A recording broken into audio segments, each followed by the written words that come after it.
د کلونو راهیسې د افغانستان پیغلي و ځوانان د لوړ لاماتونکي ولور بېځایه رواجونه زد و زدبازي په واده کې د بېځایه اسرافونو د دیو څخه دردېږي، ځورېږي، کړېږي.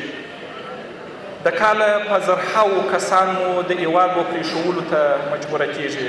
پر لارې کې یا د یونان او د ترکیې په دریابونو کې خپل شیرین ژوند د لاس څخه ورکوي، یا د بېرحمه قاچاقبرو ښکار کېږي، یا هم په واورو کې خپل شیرین ژوند د لاس څخه ورکوي، یا هم ډېر شاکه کارونه کوي، خپل نیم ژوند د لاس ورکوي.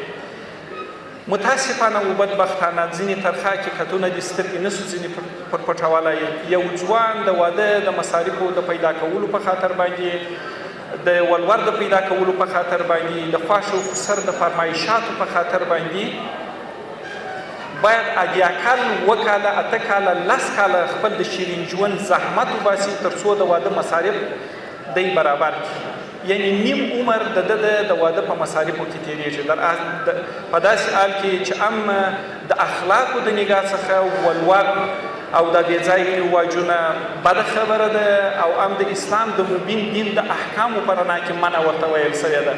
لیکن دا چې د لسهاو کلونو را په دې خوا دا بد رواج زموږ په ټولنه کې حاکم دی، اخر تر کله پورې زموږ د نیکونو څخه، زموږ پلرونو ته، زموږ د پلرونو څخه موږ ته دا کارخانګي پاته سوله، موږ یې چا ته دا کارخانګي پرېږدو؟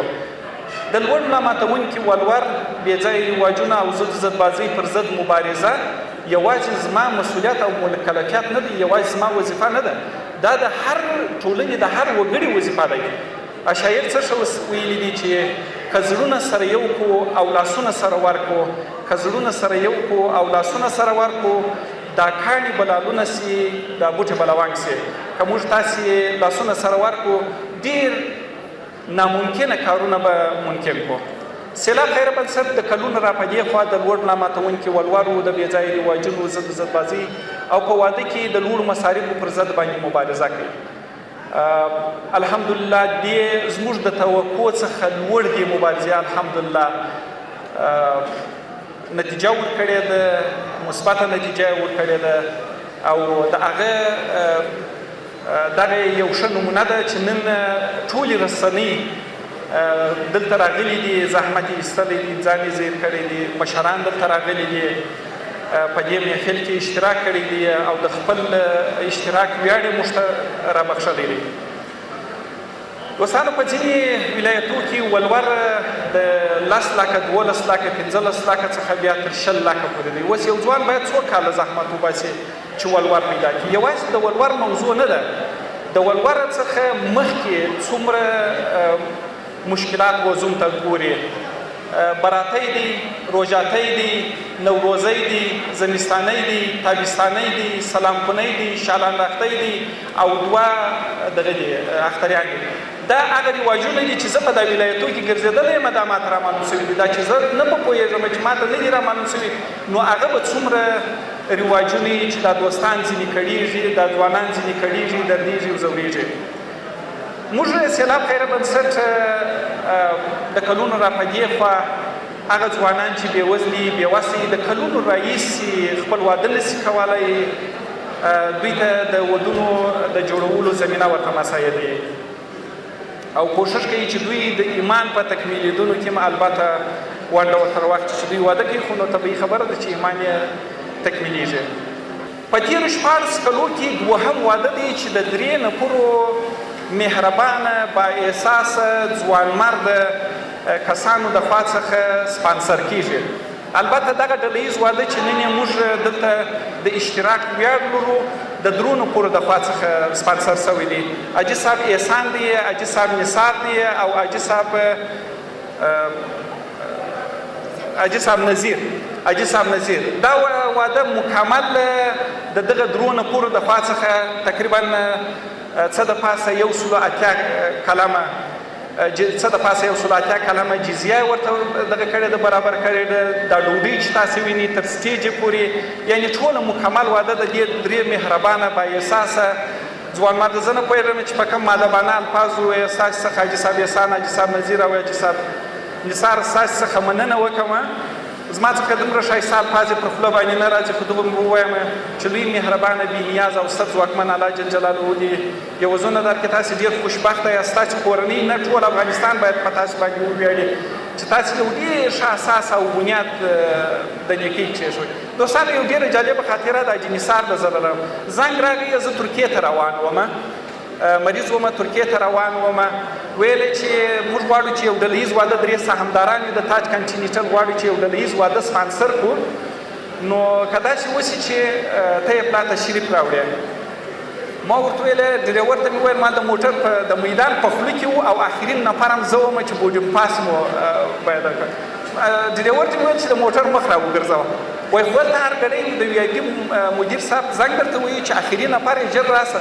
مې ورته ویلې چې د $310 ټیکټ سوځي او که دا خلک رښتیا پر واده باندې ودرېدله د ډېرو خلکو کورونه به ورجوړ شي او یو اساس او بنیاد به کېږي. دغه نورو هوټلدارانو ته به یو البوسي دا خلک. نو دلته چې راغللو خو ما و نثار و حاجي احسان و حاجي صاحب نظیر موافقې ته سره ورسېدلو. یو ویډیو مې هم د ثبوت دپاره ځینې واخیستله خپل صفحې ته مې پورته کړه. زه چې دفتر ته تلمه د میدانه څخه زنګ راغی وایي ولې وځنډېدلې. نو ما ورته ویل چې تیاره خو به وختي راتللې وایي یا تیاره مو تا ته انتظار کړې ده. نو ورته ویل چې ټوکې مه کوه خارجي پرواز دی. وایي ته راسه ویې ګوره. زه چې ورغللم تیاره ولاړه ده. ورته ویلې چې دا څنګه امکان لري. ورې ویلې چې 3 نفره دغه راغله مشکوک وه هغه مو راتاق کړله د هغو بکسونه په تیاره کې دي هغه بکسونه نه پیدا کېدل تیاره وځنډېدله. نو څوک چې د اخلاص او د خیر نیت لري الله سبحانه وتعالی دغه رقم ورته دغه کوي.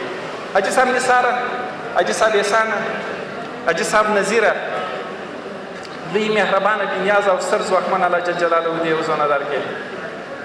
زه پر تاسې باندې ویاړم، ستاسې په دوستۍ باندې ویاړم. ټول افغانان در باندې یو ډېر ښایسته اساس او بنیاد د نیکۍ مو کښېښوی. زه د ټولو دوستانو څخه په ډېر درنښت سره هیله کوم. افغانستان په ښه حالت کې نه دی. اقتصادي بحران دی، فقر غربت دی، بېروزګاري ده. ډېر ځوانان په 8 کاله 10 کاله 12 کاله په ودونه یې بند پاته دي. راسئ چې دا لوړ ملاماتونکي ولورو بې ځایه رواجونه او ضد ضدبازۍ دا ټوله د ټولنې څخه ورک کړو، د ټولنې څخه یې ایسته کړو او دغه ویاړ ځان ته وروبخښو او هر چاته د ژوند کولو، د کور جوړولو، د ایمان د تکمیلېدو او د خوشحالۍ، د سکون او د یو کورنۍ د تشکیل حق ورته ورکړو. زه د دا ټوله مجلس څخه یو پوښتنه کوم. 10 کاله مخکې یا 12 کاله مخکې د یو چا اقتصادي وضع سمه وه او 12 کاله وروسته یودم هغه وضعیت اقتصادي خراب شو. اوس دا خلک بند سره پاته دي. اوس څه سره کوي؟ دا څه رقم یو لار د حل ورته پیدا کوئ بغیر دغه ډلهیز واده څخه ما شوه بل لار د حل څه رقم تاسې ورته پیدا کوئ؟ آیا پرېږدئ چې دغه رقم دوام ورته ورکړي؟ 10 کاله یې یو بل ته انتظار کړی دغسې نور هم انتظار ورته وکړي؟ آیا 10 کاله یې ناوې زوم یوې هلک و نجلۍ یو بل ته انتظار کړی دی؟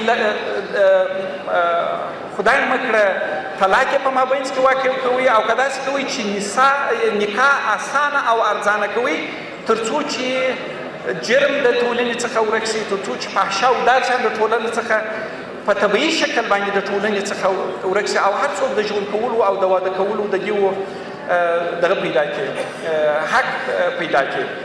زه فکر کوم چې درېیمه لاره بیا تاسې ټوله غوره ګڼئ چې باید نکاح اسانه او ارزانه شي. نو دا یوازې زما مبارزه نه ده، د ټولو مبارزه ده. بیا هم د تاج کنټینیټل د درو سهامدارانو څخه د دوی د کارکوونکو څخه چې ټیک 1.5 میاشتې زما سره په دې ډلهیز واده کې زما سره زحمت وایستې او د لوړو زده کړو پخوانی وزیر او د امکاناتو د لوی ریاست لوی رئیس صاحب ښاغلي عبدالباقي حقاني صاحب څو ولایتو ته زما سره داوطلب یعنی په داسې حالت کې چې سیرونو کینولی په لاس کې وه د لوګر ولایت د ډلهیز واده د ترتیب و تنظیم دپاره هلته را سره ولاړې. جناب وزیر صاحب مننه. خدای پاک دې عوضونه تاسې ته درکړي انشاءالله. خدای پاک یې عوضونه درته درکوي. نو د دې څخه وروسته به د خیره سره د معین صاحب سره مو وعده کړې ده، د وزیر صاحب سره مو وعده کړې ده. د دې څخه به ایسته هغه موږ داسې هغه د لوګر پروګرام د خیره سره مخ کړو. خدای مو راوله قدمونو مو پر لیمه پر ژوند ورځ صحت او کورنۍ مو برکت سه، ګامونه مو چابک، اراده مو عظیم واوسېږه. د ژوند ټول سکون او خوښي مو په نصیب سه. والسلام علیکم ورحمت الله وبرکاته.